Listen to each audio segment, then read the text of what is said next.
उसको उठाए ना, तो इसको बोलते हैं पैसाख्य विवाह। तो ये 8 प्रकार के विवाह भागवत में बताया गया है। परंतु ये 8 प्रकार के विवाह में माता पिता जहां पसंद करे बेटी को वहीं पर रहना चाहिए। इसको बोलते हैं ब्रह्म विवाह। देखो,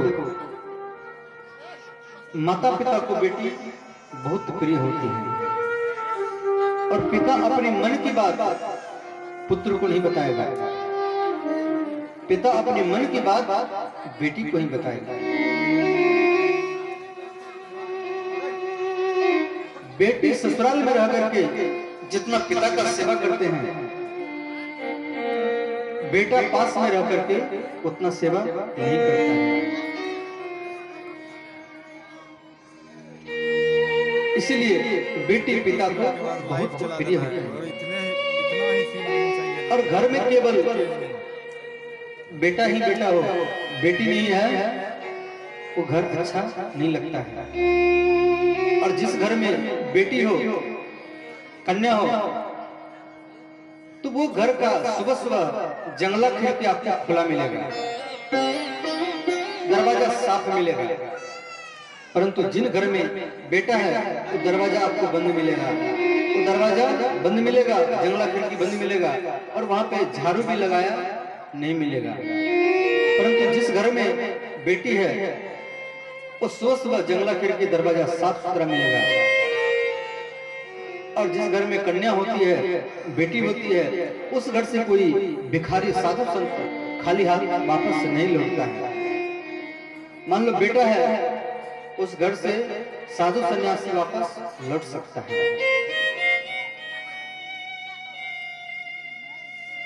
और पिता बेटी के विवाह के लिए कर्ज करता है, जमीन बेचता है, मेहनत करता है और बेटी के लिए वर ढूंढता है। जब तक मन लायक वर नहीं मिलता तब तक अपनी बेटी का विवाह नहीं करता है। और उसका सोच है कि हमारा बेटी सुंदर घर में जाए, सुंदर वर मिले, हमारे बेटी को हमारे घर से जाने के बाद उनको कोई तकलीफ ना हो, कोई कष्ट ना हो। और तब तक ढूंढता है जब तक मन लायक उनको घर नहीं मिल जाता है। और पिता को बेटी बहुत प्रिय होती है और विवाह मंडप में पिता बेटी को गोद में बिठा करके और बेटी का हाथ पकड़ करके दुल्हा के हाथ में वो देता है, वो समर्पण करता है। इमाम कन्या धर्म प्रजननार्थाय तुभ्यं ददामि। वो कन्या के पिता बेटी के हाथ को लेकर के वो बोलता है कि मैं आपके वंश को बढ़ाने के लिए हम अपनी कन्या को आपके हाथ में दे रहा हूं और आज दिन के बाद इनका सुरक्षा रक्षा आप ही करना। और वो भी दुल्हा अग्नि को साक्षी मान करके वो संकल्प करता है कि आज दिन के बाद आपके बेटी का सुरक्षा मैं ही करूंगा। और बेटी जो है वो पहले पिता के गोत्र में होता है और विवाह के बाद में बेटी पति के गोत्र में चला जाता है, तो गोत्र परिवर्तन हो जाता है, बदल जाता है। और बेटा पिता मरने के बाद में जब मुख में अग्निदान करता है तब जाके पिंडदान करता है, उसके बाद में उसके पिता को वैकुंठ मिलता है। परंतु बेटी जीते जी अवस्था में अपने पिता को वैकुंठ भेज देती है। जिस समय पिता अपनी बेटी का कन्यादान करते हैं कन्या का हाथ लेकर के दूल्हा के हाथ में देता है, उसी समय बेटी अपने पिता को वैकुंठ भेज देती है। तो इस प्रकार विवाह के बाद में बेटी ससुराल को जाती है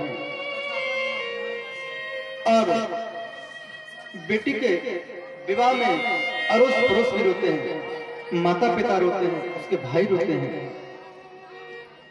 और बेटी के विवाह में जो बाराती आते हैं वो भी रो जाते हैं। और इस प्रकार माता पिता समझाते हैं, बेटी ससुराल में जाकर के पिहर घर का बड़ाई मत करना, सास ससुर का सेवा करना, पति का सेवा करना, पति सोने के बाद में सोना,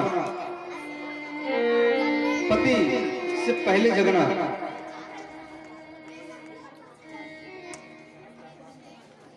और पिता कहते हैं बेटी को अपने पिहर घर का इज्जत रखना। बेटी को दुहिता कहा गया, वो दोनों कुलों के हित करता है, वो दोनों कुलों को इज्जत रखता है। और बेटी की विदाई में पिता रोता है और छुप छुप करके रोता है, दीवार के सहारे रोता है और खम्भा के सहारे बैठ करके घर के कोने में बैठ करके रोता है। और इस प्रकार पिता को घर अच्छा नहीं लगता है और ऐसा लगता है कि कोई रत्न आज हमारे घर से जा रहा है और घर खाली खाली लगता है। और बेटी ससुराल को चली जाती है और ससुराल में कोई कितना भी बेटी को गाली दे वो सहन करती है, परंतु उनके पिता को कोई गाली देता है तो बेटी रो जाती है। तो बेटी कहती है कि हमारे पिता आपका क्या गलती किया है, जो सजा देना है हमें आप दीजिए, परंतु हमारे पिता को गाली मत दीजिए। और परंतु हमारे वृद्ध पिता को गाली मत दीजिए। और बेटी ससुराल में रहती है और पिता के दिव्य कपड़ा को पहनती है। और यदि कोई किसान घर की बेटी है तो वो पिता का याद करके रोती है, जो हमारे पिता खेत में हल चलाते थे और हम भोजन लेकर के जाते थे पिता के पास में, और आज हमारे पिता को भोजन कौन देगा। इस प्रकार बेटी पिता का याद करके ससुराल में रोती है। और कोई गरीब घर की कन्या है, पिता मजदूरी करता है, ठेला चलाता है और ससुराल वाले बोलते हैं हमें दहेज लाओ। तो बेटी बोलती है, तो कन्या बोलती है कि हमारे पिता दिन भर मजदूरी करते हैं, ठेला चलाते हैं और आपको हम कहां से दहेज ला करके देंगे, हमारे पिता कहां से आपको दहेज देंगे। तो इस प्रकार हमारे पिता को सामर्थ्य नहीं है। और मान लो बेटी ससुराल में कई दिन हो गया और भाई और उनके पिता लेने के लिए नहीं गया, तो बेटी ससुराल में भी रोती है और वो मन में सोचती है ऐसा हम कौन सा गलती काम किया है जो हमारे पिता हमारे भाई लेने के लिए हमें नहीं आते हैं। और मान लो पिता कोई यज्ञ अनुष्ठान किया और बेटी को निमंत्रण नहीं दिया, नहीं बुलाया, तो बेटी भी रोती है। और कोई घर की कोई कन्या का पिता नहीं है, उसका मां विधवा है और वह पिता के चित्रपट को उस ससुराल में लेकर के याद करके रोती है। तो इस प्रकार